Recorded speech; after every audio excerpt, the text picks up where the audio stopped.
Now we will discuss the short answer. So the first short answer is how would you describe the biochemistry? So always remember that biochemistry is a branch of sciences that deals with all the organic molecules that is present in the living organisms. Question 3 है what are bioelements? तो आपको बताना है कि bioelements are those elements that are present in the living things.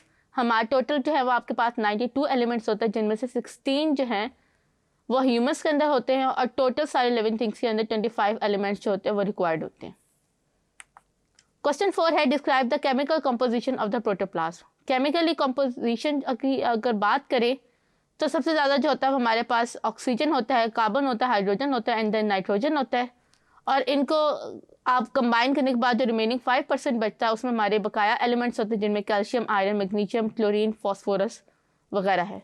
Then question 5 है what are the 4 fundamental kinds of biomolecules. आप सबको पता है कि इनमें सबसे पहले carbohydrates, proteins, lipids and nucleic acid है. क्वेश्चन 6 है why is the covalent bond in water is polar.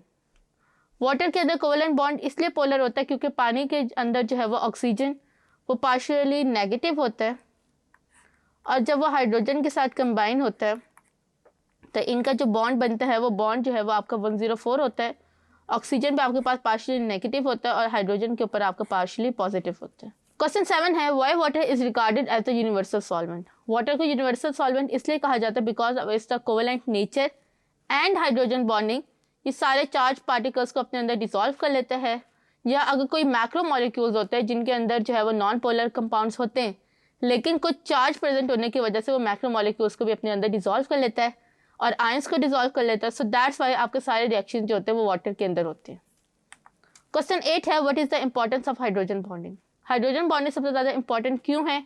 क्योंकि हाइड्रोजन बॉन्डिंग की वजह से वाटर जो है वो कोहेशन, टेंशन, एडहेशन और आपकी जो है वो लो फ्रीजिंग पॉइंट जो है वो उसकी वजह से lower density in the freezing condition जो है वो वाटर अटेन करता है और इस वजह से वाटर जो होता है वो सारे कंडीशन और इन्वायरमेंट में सर्वाइव होता है और लिविंग थिंग्स के अंदर लार्ज अमाउंट पे प्रेजेंट है.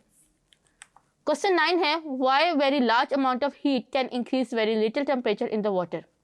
लार्ज अमाउंट ऑफ हीट जो है वो because of the hydrogen bonding आपको ज़्यादा हीट एनर्जी रिक्वायर्ड होती है वाटर की बॉन्ड्स को ब्रेक करने के लिए. So that's why large amount of heat required होते हैं to raise a little temperature. Question 10 है how water protect the living things against the sudden thermal change. अगर आपके बहुत ज़्यादा एनवायरनमेंट में हीट हो गया है तो वाटर अपनी because of it's hydrogen bonding इस सारी हीट को एब्जॉर्व करेगा एंड कन्वर्ट हो जाएगा इनटू वाटर वेफर्स, जिसकी वजह से जो है वो लिविंग थिंग के अंदर कूलिंग प्रोड्यूस हो गया और वो जो है वो अगेंस्ट द टेम्परेचर बच जाएंगे. क्वेश्चन 11 है what is the importance of high heat of vaporization to animals. High heat of vaporization is the amount of energy that is needed to change the 1 gram of the liquid substance to a gas at the constant temperature. और इसके अंदर again आपको water को बताना है कि क्योंकि water के अंदर हाइड्रोजन बॉन्डिंग होती है so that's why it required a large amount of heat to convert into gas. So that's why जो स्मॉल अमाउंट ऑफ वाटर जो होता है वो इनफ होता है to make the whole animals body temperature low. Question 12 है describe the classification of the carbohydrate. हम carbohydrate को 3 मेन कैटेगरीज में डिवाइड करते हैं and they all are dependent on the number of the units of the saccharide that is present in the molecule. Question 13 है describe the classification of the monosaccharide. Monosaccharide के अंदर जो saccharide unit होता है उसके अंदर जितने कार्बन एटम्स प्रेजेंट होते हैं उसकी बेसिस पर हम डिवाइड करते हैं. फॉर एग्जांपल अगर 3 कार्बन एटम्स हो गए तो ट्रायोस हो जाएगा, 4 होंगे तो टेट्रोस, 5 होंगे तो पेंटोस, 6 होगा तो हेक्सोस, 7 होंगे तो हेप्टोस. क्वेश्चन 14 है describe the conversion of the open chain of ribose into ring chain. अब आपके पास जो ओपन चेन होते हैं उसके अंदर फर्स्ट कार्बन एंड 4 कार्बन के अंदर जो होता है वो रिएक्शन होता है जिसकी वजह से वो जो है वो रिंग चेन स्ट्रक्चर जो है वो अटेन करता है. क्वेश्चन 15 है draw the label ring forms of alpha and beta. आपने अल्फा एंड बीटा की रिंग फॉर्म ड्रॉ करनी है तो अल्फा के अंदर हाइड्रोजन जो होता है वो अपवर्ड पॉइंट करता है जबकि बीटा के अंदर हाइड्रोक्सल जो होता है वो अपवर्ड पॉइंट कर रहा होता है. क्वेश्चन 16 है justify the laboratory manufacture sweeteners are left handed sugar and can not be metabolized by the right handed enzymes. हमारी बॉडी के अंदर या नेचुरली जो एनवायरनमेंट में प्रेजेंट होते हैं वो डी शुगर्स होती हैं यानी right handed sugars. So that's why जो लैब के अंदर हम लोग लेफ्ट हैंडेड शुगर जो है वो प्रिपेयर करते हैं हम लोग अपने माउथ के अंदर उनको जो है वो हमारा स्वीट या टेस्ट बर्ड जो होता है एज अ स्वीट लेते हैं, लेकिन हमारे स्टमक के अंदर क्योंकि राइट हैंडेड ग्लूकोज के लिए एंजाइम्स प्रेजेंट होते हैं तो वो उनको मेटाबोलाइज नहीं करते, डाइजेस्ट नहीं करते एट दैट्स वाई हमारी बॉडी से जो एल शुगर्स होती है वो वेस्ट के अंदर जो होते हैं वो रिमूव हो जाती है और हमारी ब्लड के अंदर ग्लूकोज ऐड नहीं होती।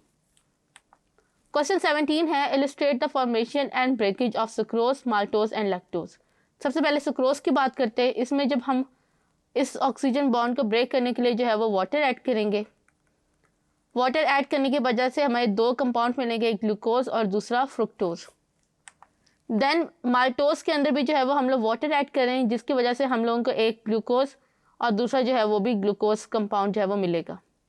फिर लैक्टोज के अंदर जो है अगर हम वाटर ऐड करेंगे तो उसकी वजह से हमारे पास गैलेक्टोज आएगा। गैलेक्टोज की पहचान ये है कि हाइड्रोक्सल इसका 4th कार्बन का अपवर्ड होता है और फिर हमारे पास ग्लूकोज आएगा जिसका 4th कंपाउंड जो होता है हाइड्रोक्सल कार्बन वो नीचे होता है।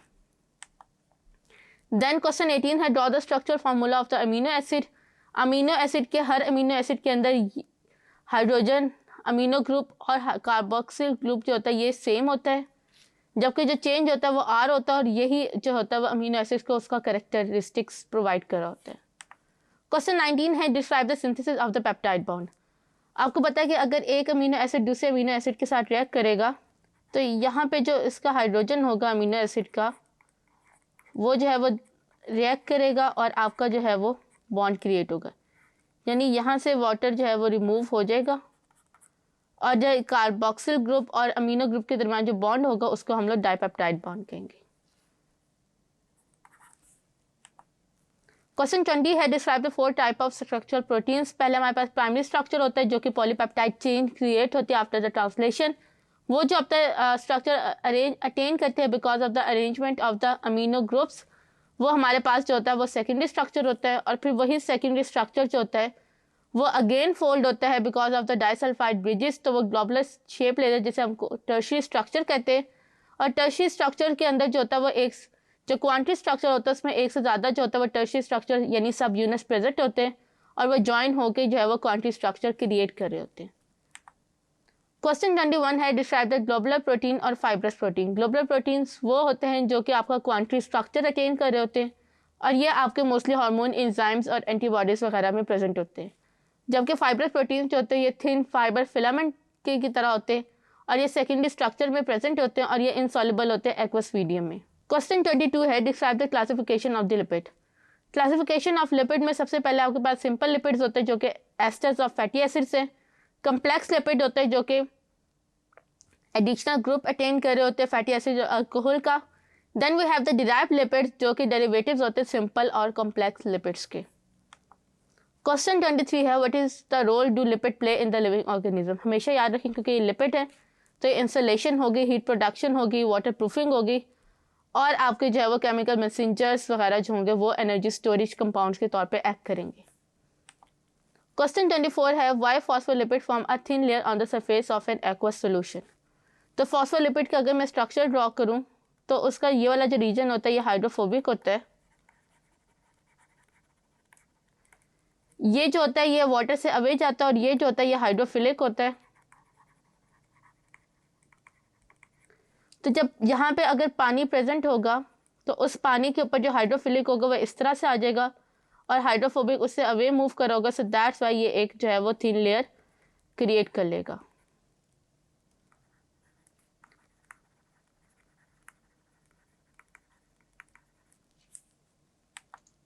क्वेश्चन 25 है what is the isoprene unit. Isoprene जो होता है ये आपके पास 5 कार्बन बिल्डिंग ब्लॉक होता है, उसके नंबर्स की वजह से जो होता है वो आपकी टर्पीन्स क्रिएट होता है। अगर एक होगा तो मोनोटर्पीन होगा, अगर 2 आइसोप्रीन यूनिट होंगे तो डाइटर्पीन, अगर ज़्यादा होंगे या 6 होंगे तो वो ट्राइटर्पीन्स हो जाएंगे।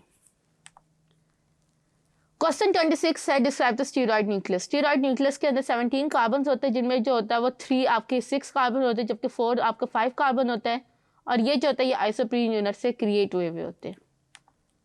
क्वेश्चन 27 है how might an error in the DNA of an organism effect the protein function. मैंने आपको बताया था जैसे आपके अंदर कोडिंग के अंदर ज़रा सा भी एरर पूरे प्रोग्राम को डिस्ट्रॉय कर देता है, बिल्कुल इसी तरह अमीनो एसिड के अंदर सीक्वेंस के अंदर भी एक पॉइंट म्यूटेशन जो होती है वो पूरे डीएनए के अंदर प्रोटीन का सीक्वेंस चेंज कर देती है और ह्यूमन जो होता है वो सर्टेन हेरिडिटरी डिजीज़ का जो होता है वो पेशेंट बन जाता है और इसमें जो सबसे ज़्यादा कॉमन डिजीज़ है वो है आपका सिकल सेल एनीमिया। क्वेश्चन 28 है define gene as a sequence of the nucleotide as a part of the DNA. अगर मैं डीएनए का स्ट्रक्चर ड्रॉ करूं तो उसके अंदर जो होता है वो जीन्स जो होते हैं वो रीजन होते हैं जो कि उस सर्टेन कैरेक्टरिस्टिक्स को जो होता है वो डिकोड करो। तो फॉर एग्जांपल अगर मैं ये कहूँ कि ये जीन फॉर आई है, ये जीन फॉर कलर है, तो जो आपका पूरा डीएनए होता है उसके ऊपर जो हर रीजन जो कि एक सर्टेन कैरेक्टर को डिफाइन करेगा उसको हम लोग जीन कहेंगे।